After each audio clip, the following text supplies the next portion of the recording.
আচ্ছা দেখেন, capital budgeting এর অঙ্ক করতে গেলে আমাদের প্রথমেই হচ্ছে দুইটা ওয়ার্কিং করতে হয়।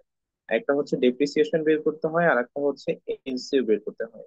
তো ডেপ্রিসিয়েশন করার সূত্রটা হচ্ছে টোটাল কস্ট থেকে সেলফ ভ্যালু অথবা স্টল ভ্যালু, দুইটা নামেই থাকতে পারে।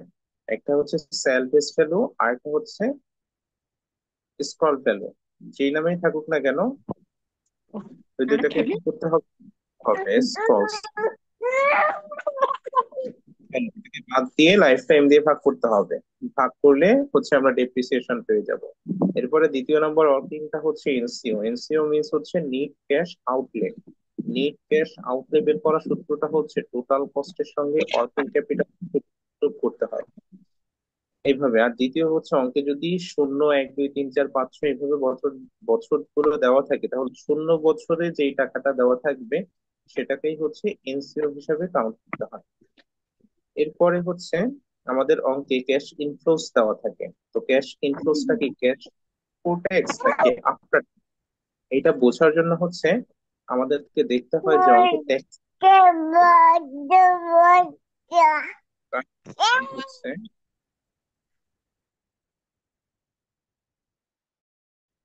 আচ্ছা, আমাদের অঙ্কে যে ক্যাশ ইনফ্লোস গুলো দেওয়া থাকে, এগুলো কি ক্যাশ ফ্লো বিফোর ট্যাক্স নাকি আফটার ট্যাক্স, এটা বোঝার জন্য আমাদেরকে দেখতে হবে যে অঙ্কে ট্যাক্স রেট দেওয়া আছে কিনা।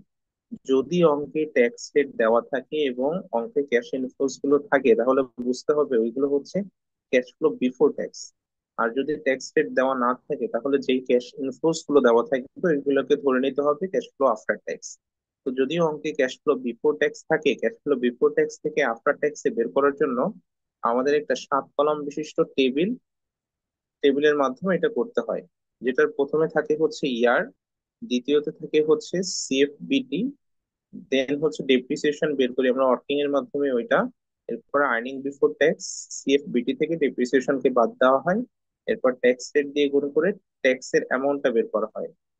এরপরে আর্নিং আফটার ট্যাক্সে ইবিটি, আর্নিং বিফোর ট্যাক্স থেকে ট্যাক্স রেটটাকে বাদ দেওয়া হয়। এরপরে আমরা হচ্ছে ইএটি এবং ডেপ্রিসিয়েশন এটা দুইটাকে যোগ করে সিএফএটি পেয়ে থাকি। এরপর আমাদের অঙ্কে রিকোয়ারমেন্ট অনুযায়ী হচ্ছে আমরা বুঝতে পারি যে আমাদের কয়টা কলাম লাগবে। তো প্রথমত আমরা বুঝতে পারি যে যদি ক্যাশ ফ্লো বিফোর ট্যাক্স থাকে, আফটার ট্যাক্স করতে হলে প্রথমে হচ্ছে 7 কলাম বিশিষ্ট একটা টেবিল থাকবে। এরপরে হচ্ছে আমাদের রিকোয়ারমেন্ট অনুযায়ী অ্যাডিশনাল কলাম গুলো অ্যাড করতে হয়।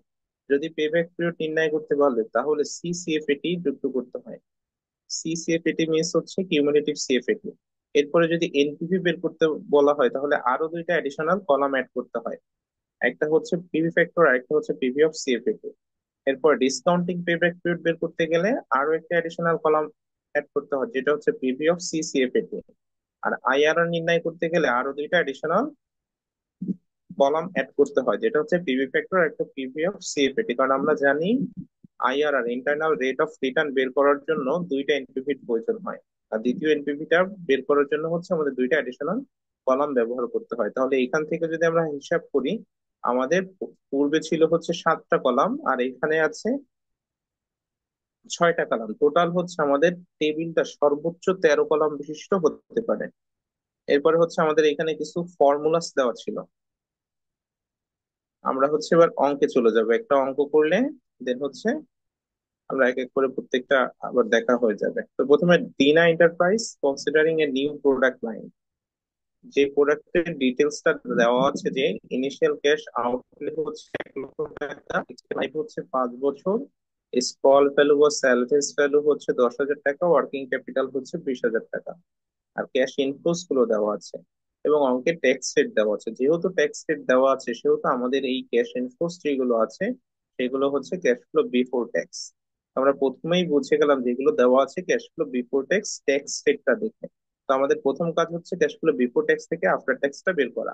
আর তারও আগে কাজ হচ্ছে আমাদের অঙ্কে প্রথমে দুইটা ওয়ার্কিং বের করে নেওয়া। প্রথমে হচ্ছে ডেপ্রিসিয়েশন বের করতে হবে। ডেপ্রিসিয়েশন বের করার সূত্রটা হচ্ছে টোটাল কস্ট থেকে স্মল ভ্যালুটাকে বাদ দিতে হয়, এক্সপেক্টেড লাইফ দিয়ে ভাগ করতে হয়। তো আমাদের টোটাল কস্ট ছিল হচ্ছে 1 লক্ষ টাকা, স্মল ভ্যালু ছিল হচ্ছে 10,000 টাকা, এক্সপেক্টেড লাইফ ছিল 5 বছর। তাই 1 লক্ষ থেকে 10,000 বাদ দিলাম, 5 দিয়ে ভাগ করলাম, আমরা আমাদের ডেপ্রিসিয়েশন পেয়ে গেলাম।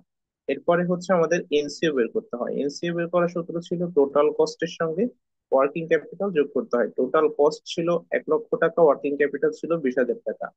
তো দুইটাকে যোগ করলে 1,20,000 টাকা। আমরা আমাদের দুইটা ওয়ার্কিং করে ফেলেছি। এবার হচ্ছে আমরা আমাদের টেবিলের মাধ্যমে সিএফ বিটি থেকে সিএফ এটি পর্যন্ত যাব। তো প্রথমে হচ্ছে ইয়ার বসালাম 1 থেকে 5 বছর, দ্বিতীয় হচ্ছে সিএফ বিটি এই ক্যাশ ইনফ্লোস গুলো বসালাম। এরপরে হচ্ছে ডিপ্রিসিয়েশন, যেটা আমরা এইমাত্র ওয়ার্কিং এ বের করেছি ওইটা বসালাম। এরপরে হচ্ছে আমাদের earning before tax. Earning before tax বের করার সূত্র হচ্ছে ক্যাশ ফ্লো বিফোর ট্যাক্স থেকে ডেপ্রিসিয়েশনটাকে বাদ দিতে হয়। তো 25,000 থেকে 18,000 বাদ দিলে হয় হচ্ছে 7,000 টাকা, 30,000 থেকে 18,000 বাদ দিলে 12,000 টাকা। এভাবে বাকিগুলো ক্যালকুলেশন করা হবে। এরপরে হচ্ছে tax rate. Earning before tax এর উপরে হচ্ছে ট্যাক্স কাটতে হয়। তো আমাদের অঙ্কে ট্যাক্স দেওয়া ছিল হচ্ছে 45%। তো আমরা ওই অনুযায়ী 7,000 টাকার 45% ট্যাক্স কাটলে হয় 3,150, 12,000-এর উপরে কাটলে হয় 5,400। এভাবে বাকিগুলো ক্যালকুলেশন করলাম। এরপরে হচ্ছে আর্নিং আফটার ট্যাক্স। তো আর্নিং বিফোর ট্যাক্স থেকে যখন ট্যাক্সের অ্যামাউন্টটাকে বাদ দেওয়া হয় তখন হচ্ছে আর্নিং আফটার ট্যাক্স পাওয়া যায়। তো 7,000 থেকে 3,150 বাদ দিলে 3,850, 12,000 থেকে 5,400 বাদ দিলে 6,600। এইভাবে বাকিগুলো ক্যালকুলেশন করা হলো। এরপরে হচ্ছে আমাদের ultimately CFAT cash flow after tax বের করতে হবে। ক্যাশ ফ্লো আফটার ট্যাক্স বের করার সূত্রটা হচ্ছে আর্নিং আফটার ট্যাক্স এর সঙ্গে ডেপ্রিসিয়েশনটাকে যোগ করতে হবে। তো ডেপ্রিসিয়েশন আছে 18,000 টাকা এবং আর্নিং আফটার ট্যাক্স আছে 3,850। দুইটাকে যোগ করলে হয় হচ্ছে 21,850। ঠিক একইভাবে 18,000 সঙ্গে 6,600 যোগ করলে 24,600। এভাবে বাকিগুলো ক্যালকুলেশন করা হচ্ছে। তো নিচে একটা অ্যাডিশনাল 30,000 টাকা দেখা যাচ্ছে। এটা হচ্ছে আমাদের অঙ্কে যখন স্ক্রল ভ্যালু এবং ওয়ার্কিং ক্যাপিটাল দুইটাই দেওয়া থাকবে তখন আমাদের কি করতে হবে, শেষের বছরে এই দুইটাকে অ্যাড করতে হবে।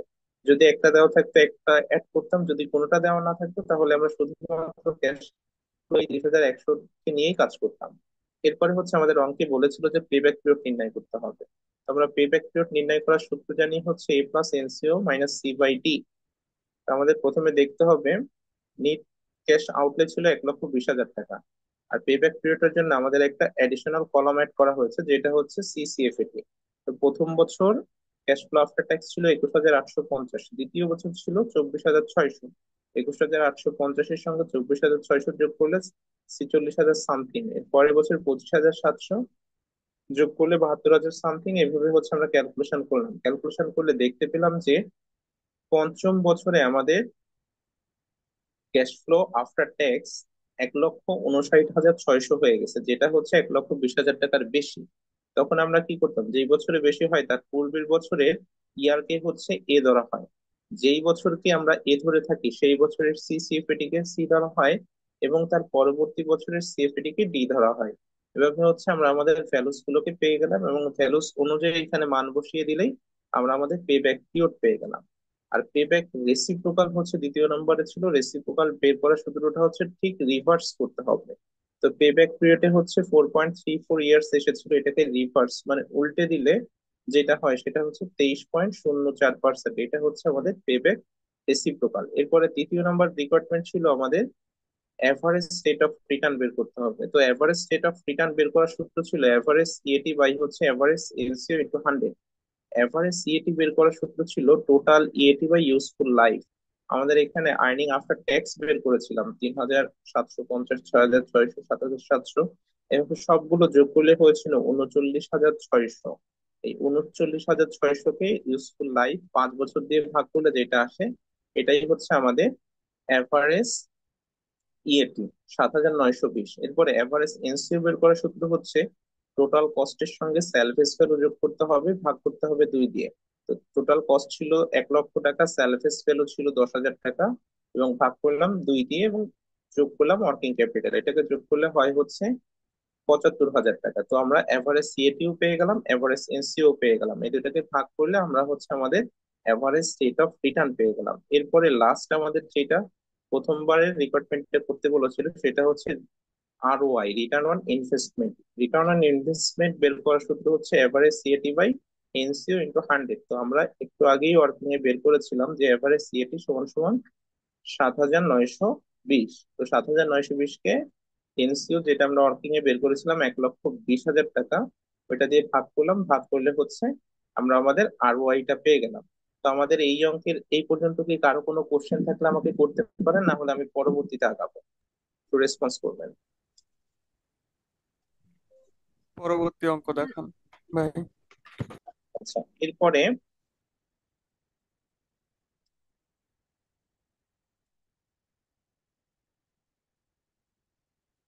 এরপরে দেখেন আমাদের এই অঙ্কে সকল ভ্যালুসই সেম আছে, শুধুমাত্র একটা অ্যাডিশনাল ইনফরমেশন অ্যাড করা হয়েছে, সেটা হচ্ছে কস্ট অফ ক্যাপিটাল 3%, এবং আমাদেরকে বের করতে বলেছে ডিসকাউন্টিং পেব্যাক পিরিয়ড। তো আমরা জানি ডিসকাউন্টিং পেব্যাক পিরিয়ড বের করতে গেলে একটা অ্যাডিশনাল কলাম অ্যাড করতে হয়, এবং এখানে কিন্তু ট্যাক্স রেটও দেওয়া আছে, তার মানে ক্যাশ ফ্লো বিফোর ট্যাক্স এগুলো প্রথমে 7টা কলাম লাগবে। দেন হচ্ছে ডিসকাউন্টিং পেব্যাক পিরিয়ড বের করার জন্য আমাদের একটা কস্ট অফ ক্যাপিটাল দেওয়া আছে 3%। ওই ওয়াইজ হচ্ছে আমাদের এখন ক্যালকুলেশন করতে হবে। তো এই ক্যালকুলেশন গুলো সবটাই সেম, সেম ভ্যালু নিয়েই কাজ করা হয়েছে। তো আমরা এই সিএফ এটি পর্যন্ত সবটাই সেম ক্যালকুলেশন। এরপর হচ্ছে আমরা 3%-এর পিভি ফ্যাক্টর করলাম। পিভি ফ্যাক্টর বের করার সূত্র হচ্ছে 1/1 + r⁴ আর এর মান হচ্ছে 3%, এবং এন এর মান প্রতি বছরই চেঞ্জ হবে। প্রথম বছরে 1, দ্বিতীয় বছরে 2, তৃতীয় বছরে 3, এইভাবে করে করে চেঞ্জ হবে। তো চেঞ্জ চেঞ্জ করে আমরা মানটা পেলাম, এবং এই মানটার সঙ্গে সিএফএটি যেটা পারবো সেটাকে হচ্ছে গুণ করলে আমরা পিভি অফ সিএফএটি পেয়ে যাব। তো পিভি অফ সিএফএটি এভাবে করে গুণ করে করে বের করলে যেটা বের হলো ওইটার আবার কি করতে হবে, পিভি অফ সিসিএফএটি বের করতে হবে। তো পিভি অফ সিসিএফএটি বের করতে হচ্ছে, প্রথম বছর আছে 29,224, দ্বিতীয় বছর আছে 30,964, এই দুইটাকে যোগ করলে 60,000 সামথিং এসেছে। এর পরের বছর ছিল 25,000 সামথিং, এটাকে যোগ করলে 85,000 সামথিং, এভাবে করে আমরা বাকিটা ক্যালকুলেশন করলাম। তো আমাদের নিট ক্যাশ আউটলে ছিল হচ্ছে 1,20,000 টাকা। তো আমরা দেখতে পাচ্ছি যে পঞ্চম বছরে এইটা 1,20,000 টাকা ক্রস করছে। তো আমরা জানি যে এই বছরে ক্রস করে তার পূর্বের বছরের ইয়ারকে ধরতে হয় এ, এবং যেই বছরের ইয়ারকে এ ধরা হয় সেই বছরের পিভি অফ সিএফএটি কে ধরা হয় হচ্ছে সি, এবং পরবর্তী বছরের পিভি অফ সিএফএটি কে ধরা হয় ডি। এভাবে হচ্ছে ক্যালকুলেশন করলে আমরা আমাদের ডিসকাউন্টিং পেব্যাক পিরিয়ড পেয়ে গেলাম। তবে এখানে একটা ডিফারেন্স টাইপের অঙ্ক ছিল, সেটা হচ্ছে যখন দেখা যাচ্ছে আমাদের অঙ্কে সকল ক্যালকুলেশনে এখানে সেম, সকল ভ্যালুসই সেম, শুধুমাত্র কস্ট অফ ক্যাপিটাল আগে ছিল 3%, এখন হচ্ছে 15%। তো এই ক্ষেত্রে আমরা ক্যালকুলেশন করলে এখানে দেখতে পাচ্ছি যে আমাদের নিট ক্যাশ আউটলে 1,20,000 টাকা, কিন্তু আমাদের এই টাকাটা এখানে উঠে আসতেছে না। তো যখন এরকম হবে সে সময় হচ্ছে যেহেতু আমাদের 5 বছরের অঙ্ক, 5 বছরের ভিতরে টাকাটা উঠে আসতেছে না, ওই সময় পঞ্চম বছরকেই এ ধরতে হবে। এবং আমরা জানি যে বছরকে এ ধরবো সেই বছরের পিভি অফ সিএফএটি কেই হচ্ছে সি ধরা হয়। এই দুইটা নির্ণয় আমাদের কোনো প্রবলেম হয় না। তৃতীয় হচ্ছে ছিল যে পরবর্তী বছরের পিভি অফ সিএফএটি কে হচ্ছে ডি ধরা হয়, কিন্তু আমাদের এখানে পরবর্তী আর কোনো বছর নেই, 5-এর পরে কোনো 6 বছর নেই। তো আমরা কি করব, যেই বছর শেষ ছিল পঞ্চম বছরই হচ্ছে শেষ, তাই এই বছরের পিভি অফ সিএফএটি কেই হচ্ছে ডি ধরা হবে। এটা ছিল হচ্ছে ডিসকাউন্টেড পেব্যাক রেটের একটা ডিফারেন্ট। এই যে আপনাদের যদি যে সময় হচ্ছে 1,20,000 এবার নিট ক্যাশ আউটলে উঠে আসবে না, তখন কিভাবে ভ্যালুস গুলো নির্ণয় করব এটা এখানে দেখানো হয়েছিল। তো এই পর্যন্ত কি কারো কোনো প্রবলেম আছে? থাকলে কোশ্চেন করবেন, না থাকলে পরবর্তীতে আগাবো। না ভাইয়া। আচ্ছা, এরপরে আমরা আরেকটা ডিফারেন্ট অঙ্ক দেখেছিলাম, সেটা হচ্ছে এনপিভি নির্ণয় করতে হবে, আইআরআর নির্ণয় করতে হবে, পিআই নির্ণয় করতে হবে, এবং এনপিআই নির্ণয় করতে হবে। এটার মাধ্যমে হচ্ছে আমাদের সকল রিকোয়ারমেন্ট গুলো শেষ হয়ে যাচ্ছিল। তো দেখেন সকল ইনফরমেশনই সেম, কোনোটাই চেঞ্জ করা হয় নাই তেমন, শুধুমাত্র কস্ট অফ ক্যাপিটাল 10% এখানে চেঞ্জ। এছাড়া অলমোস্ট সবটাই সেম। তো আমি আর এগুলো ব্যাখ্যা করছি না। ডেপ্রিসিয়েশন বের করলাম, ওয়ার্কিং ক্যাপিটাল বের করলাম। এরপরে হচ্ছে আমরা আমাদের টেবিল তৈরি করলাম। তো টেবিলে যেহেতু এখানে ট্যাক্স রেট দেওয়া আছে, তার মানে এখানে যে ক্যাশ ইনফ্লোস গুলো দেওয়া আছে এগুলো হচ্ছে ক্যাশ ফ্লো বিফোর ট্যাক্স। তো আমাদের প্রথম কাজ হচ্ছে ক্যাশ ফ্লো বিফোর ট্যাক্স থেকে ক্যাশ ফ্লো আফটার ট্যাক্স বের করতে হবে 7 কলাম বিশিষ্ট। তো এইখানে হচ্ছে 7 কলাম পর্যন্ত হচ্ছে আমরা আমাদের সিএফএটি এর ক্যালকুলেশনটা পেয়ে গেলাম। এরপরে হচ্ছে আমাদের এনপিভি নির্ণয় করতে বলেছে। তা আমরা জানি এনপিভি নির্ণয় করতে হলে অ্যাডিশনাল আরো দুইটা কলাম অ্যাড করতে হয়, একটা হচ্ছে পিভি ফ্যাক্টর আর একটা হচ্ছে পিভি অফ সিএফএটি। তো পিভি ফ্যাক্টর বের করার সূত্র সেম, 1/1 + r⁴ এখানে 10% কথা বলে দেওয়া আছে। তাই হচ্ছে আমরা আর এর মান ধরবো 10% এবং এন এর মান প্রতি বছরই বছর অনুযায়ী চেঞ্জ হবে। এভাবে করে হচ্ছে আমরা পিভি অফ সিসিএফএটি বের করলাম। এবার পিভি অফ সিসিএফএটি এর মাধ্যমেই হচ্ছে আমরা এনপিভি নির্ণয় করতে পারবো। এনপিভি নির্ণয়ের সূত্রটা হচ্ছে টোটাল পিভি অফ সিসিএফএটি থেকে এনসিও কে বাদ দিতে হবে। তো আমাদের এই অঙ্কে টোটাল পিভি অফ সিসিএফএটি ছিল হচ্ছে 1,15,497। তো 1,15,497 থেকে আমাদের এনসিও ছিল 1,20,000 টাকা। এটাকে বাদ দিলেই হচ্ছে আমরা আমাদের এনপিভি পেয়ে গেলাম। তো আমাদের এনপিভিটা এসেছে হচ্ছে নেগেটিভ। তো যাই হোক, এরপরে হচ্ছে দেখেন, এই কথা আপনাদেরকে এর আগে মনে হয় ব্যাখ্যা করা হয়েছিল না। যদি এনপিভি নির্ণয় করার পরে আপনাদেরকে কমেন্ট করতে বলে যে আমরা প্রজেক্টটা কি অ্যাকসেপ্ট করব নাকি রিজেক্ট করব, বা আমাদের এই প্রজেক্টটায় কি বিনিয়োগ করা উচিত নাকি উচিত না, সে সময় আমরা যদি এনপিভির মান পজিটিভ আসে তখন হচ্ছে আমরা যে কোনো প্রজেক্টটাকে অ্যাকসেপ্ট করব। আর যদি এনপিভি পজিটিভ না আসে তখন হচ্ছে আমরা রিজেক্ট করব। আমরা কি সবাই বিষয়টা বুঝতে পেরেছি? এইখানের অঙ্কে দেখেন আমাদের কিন্তু এনপিভিটা মাইনাস ফিগারে এসেছে। তো আমাদের যদি এনপিভির উপরে ডিপেন্ড করে আমাদেরকে কমেন্ট করতে বলে, তখন আমরা সবসময় দেখবো যে এনপিভিটা পজিটিভ আসে নাকি নেগেটিভ আসে। যদি পজিটিভ আসে তাহলে হচ্ছে আমরা প্রজেক্টটাকে অ্যাকসেপ্ট করবো, আদারওয়াইজ হচ্ছে রিজেক্ট করবো। আমি কি পুরো বিষয়টা সবাইকে ক্লিয়ার করতে পারলাম? একটু জি ভাই। রেসপন্স করবেন।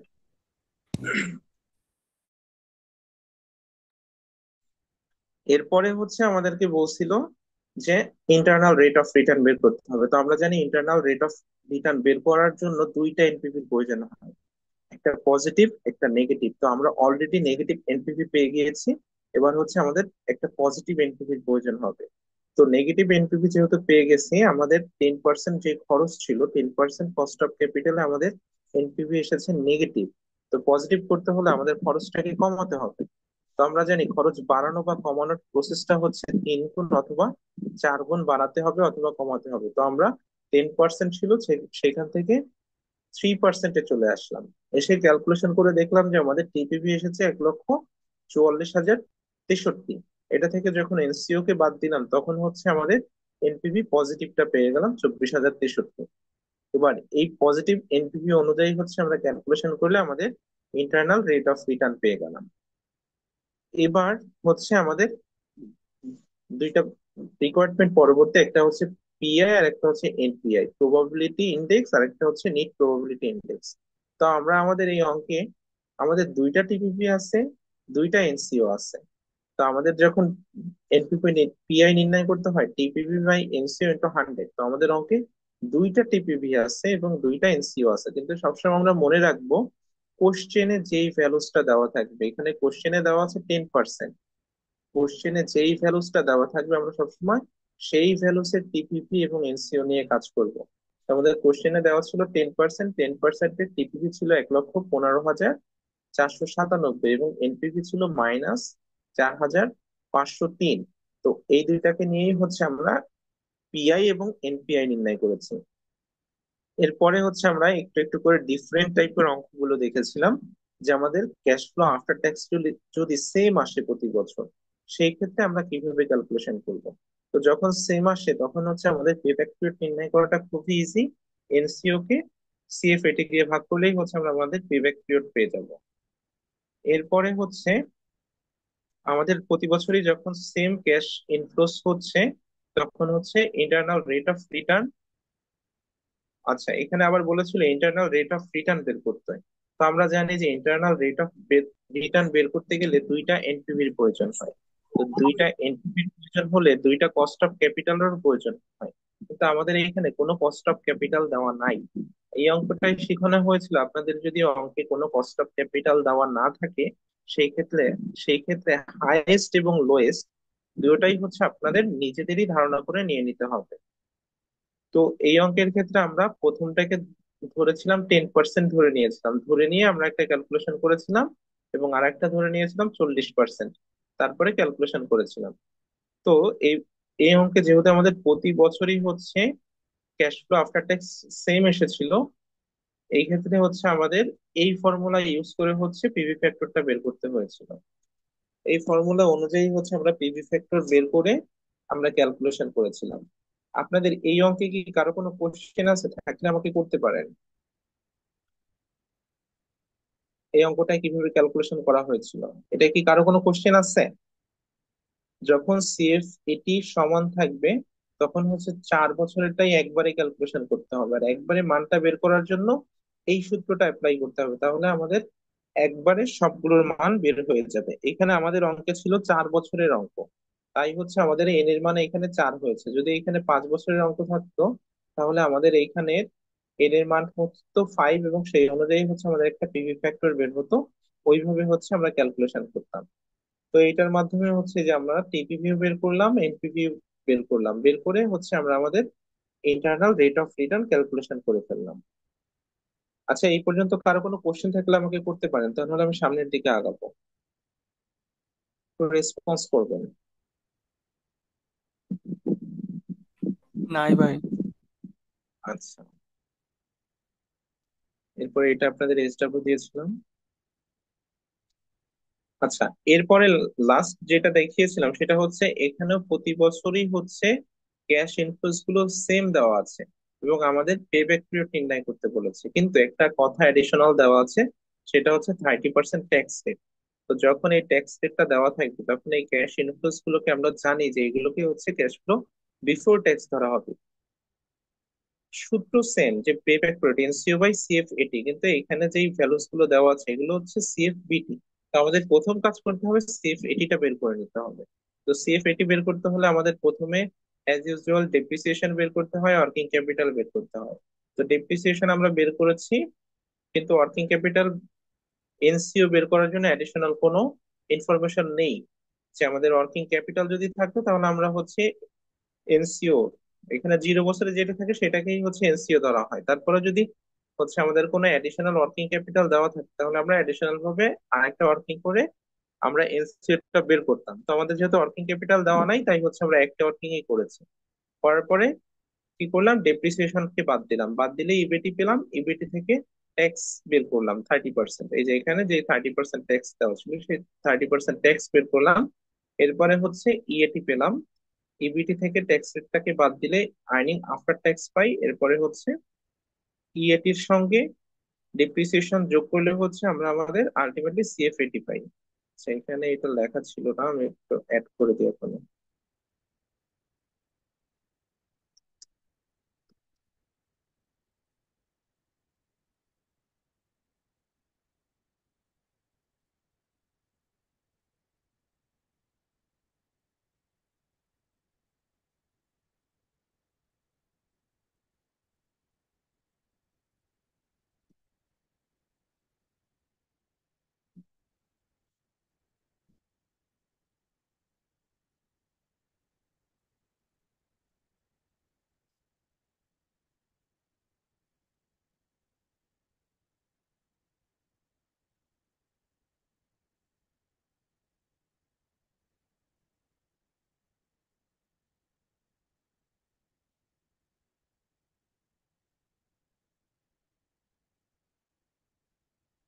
তো এরপরে হচ্ছে আমরা আমাদের এনসিওটা বের, পিভিবিটা বের করে ফেললাম। তো এখানে আমাদের প্রতি বছরই সেম দেওয়া ছিল ক্যাশ ইনফ্লোস গুলো, এখান থেকে কিন্তু ট্যাক্স রেট দেওয়া থাকার কারণে আমরা সিএফএটিটা আলাদা করে বের করে নিলাম। তো আমাদের প্রতি বছরই ছিল 50,000 টাকা করে, কিন্তু সিএফএটি বের হলো হচ্ছে 41,000 টাকা। ওই 41,000 টাকাকে নিয়েই হচ্ছে আমরা আমাদের পে ব্যাক পিরিয়ড বের করলাম।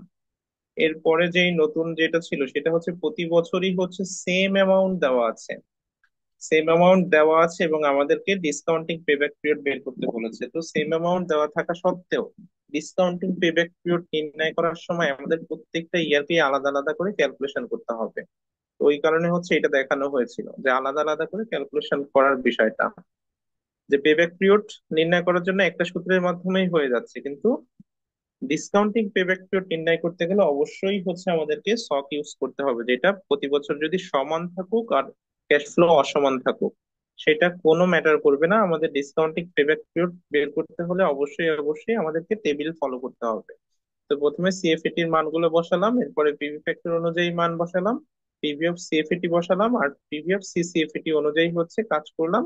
এবং আমাদের যে পুরোনো যে সূত্রটা ছিল ডিসকাউন্টিং পেব্যাক পিরিয়ড, ওই অনুযায়ী হচ্ছে আমরা আমাদের ভ্যালুস গুলো বসিয়ে ডিসকাউন্টিং পেব্যাক পিরিয়ডের ক্যালকুলেশনটা করে ফেললাম। এরপরে হচ্ছে আমরা যেটা দেখেছিলাম সেটা হচ্ছে যদি ইয়ার গ্যাপ থাকে, যে আমাদের প্রথম বছরে একটা টাকা দেওয়া আছে, দ্বিতীয় 2 বছরে কোনো টাকা দেওয়া নেই, শেষের বছরে টাকা দেওয়া আছে, সেই ক্ষেত্রে আমাদেরকে কিভাবে ক্যালকুলেশন করতে হবে সেটা আপনাদেরকে দেখিয়েছিলাম। তো এটার প্রসেসটা সম্পূর্ণই সেম, কিন্তু যেই বছরে শূন্য থাকবে ওই বছরটাকে আমরা কিছুই ধরবো না, না ধরে এইভাবে করে ক্যালকুলেশন করব। তো ভ্যালুস গুলো নির্ণয় করার সিস্টেমটা একই ছিল, যে আমাদের এনসিও ছিল হচ্ছে এখানে 1 লক্ষ টাকা। তো আমরা দেখেছিলাম যে 1 লক্ষ টাকা কোন বছরে আসতেছে, তো দেখতেছি যে 3 বছরের ভিতরে আমাদের 1 লক্ষ টাকা উঠে আসতেছে না, চতুর্থ নম্বর বছরে একবারে আমাদের 2,35,000 টাকা চলে আসতেছে। তো যেই বছরে আমাদের 1 লক্ষ টাকা অতিক্রম করলো তার পূর্বের বছরের ইয়ারকে হচ্ছে এ ধরতে হয়, আর যেই বছরকে এ ধরতে হয় সেই বছরের সিএফএটি কে সি ধরতে হয়, এবং পরবর্তী বছরের সিএফএটি কে ডি ধরতে হয়। এই অনুযায়ী হচ্ছে আমরা ক্যালকুলেশন করে পেব্যাক পিরিয়ডটা নির্ণয় করলাম। এরপরে আমাদের বলেছিল ইন্টারনাল রেট অফ রিটার্ন বের করতে। তো আমাদের এখানে কিন্তু কোনো ইনফরমেশনই দেওয়া ছিল না। তো কেউ, আমি কাউকে একটু জিজ্ঞাসা করি, একটু আগে তো আমি কথাগুলো বললাম, মেজবা সাদিক ভাইকে আমাকে শুনতে পাচ্ছেন? জি ভাই, শুনতে পাচ্ছি, কিন্তু আমি এত সময় ছিলাম না ভাই। ও, আপনি এত সময় ছিলেন না? পুরো ক্লাসটাই কে ছিলেন একজন রেসপন্স করবেন? সুমাইয়া আপু কি ছিলেন?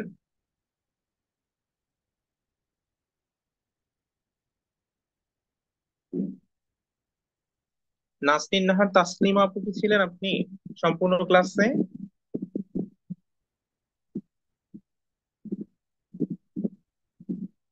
আচ্ছা, কেউ রেসপন্স করছেন না কেন? জি ভাই আসছিলাম। হ্যাঁ আপু, এখানে দেখেন ইন্টারনাল রেট অফ রিটার্ন বের করতে হলে আমাদের কয়টা পিভি এনপিভির দরকার হয় এবং কয়টা পিভি ফ্যাক্টরের প্রয়োজন হয়। ভাইয়া দুইটা। কিন্তু আমাদের এই অঙ্কে কোনো কিছুই দেওয়া নাই, সেই ক্ষেত্রে আমরা কি করব?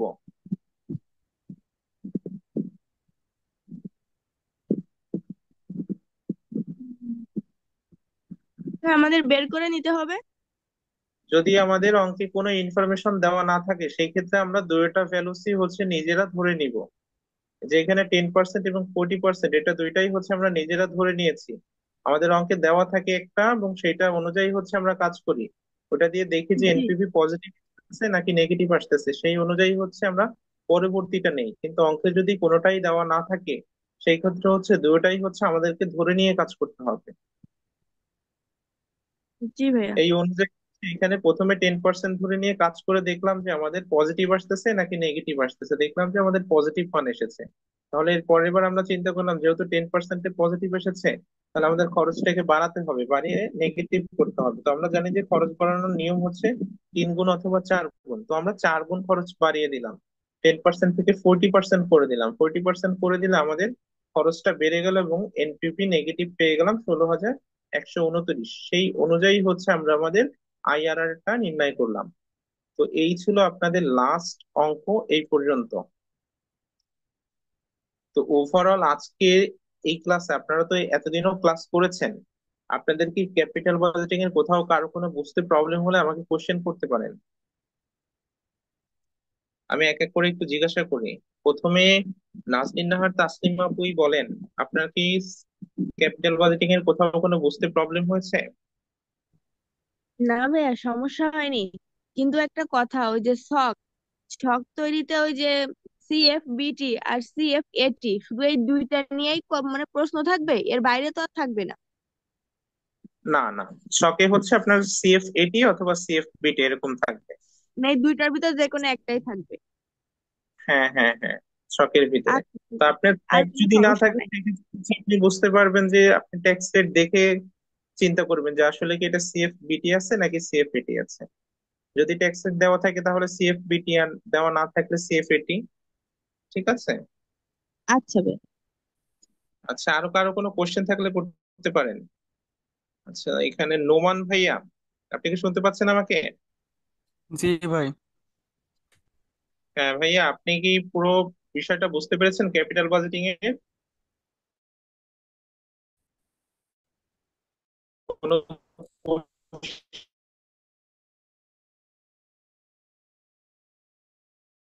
করতে পারেন? আচ্ছা, ভাই আপনাদের একটা অঙ্ক প্রবলেম আছে না, সলভিং এর ক্লাস। আমি একটা অঙ্ক ওভারঅল আছে না, পুরোটা আবারও অঙ্ক বোঝালাম। আছে না যেটাতে আপনার আহ, এরও আগে প্রতি হ্যাঁ, বছর ওটা। আপনার আলাদা সিএফএটির মান দেওয়া আছে, ওইটা একটু বের করেন। হ্যাঁ,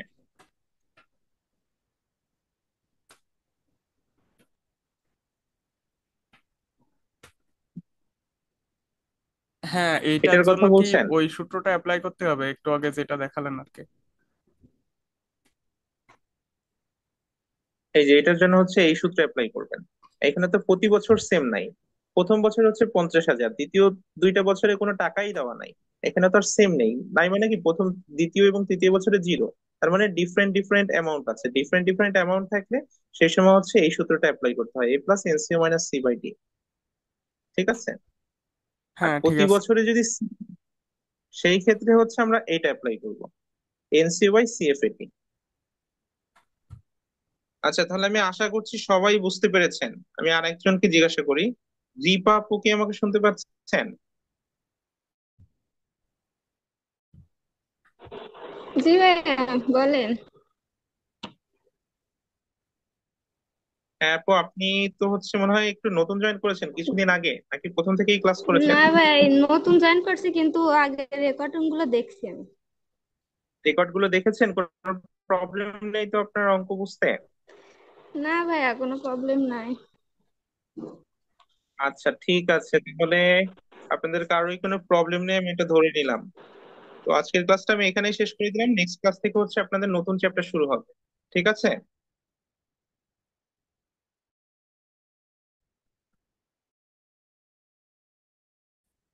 হ্যাঁ, ভাইয়া, কোনো কারোর কোনো কোশ্চেন থাকলে আমাকে কিন্তু। ভাইয়া, হ্যাঁ বলেন। ওই যে আমি আপনাকে ইনবক্সে বলছিলাম না, হ্যাঁ বলেন, ইনকোর্স শুনতে নিয়ে, পাচ্ছি। মানে যে দুইটা হ্যাঁ, অধ্যায়ের কথা এটা মাথায় বলছিলাম। রেখেই হচ্ছে আপনাদের চ্যাপ্টার শুরু। আচ্ছা ঠিক আছে হ্যাঁ হ্যাঁ, তাহলে ওই দুইটা শুরু করা হবে। ওকে আচ্ছা ঠিক ঠিক আছে, আছে। তাহলে সবাই থাকবেন, থ্যাংক ইউ আপনাদেরকে।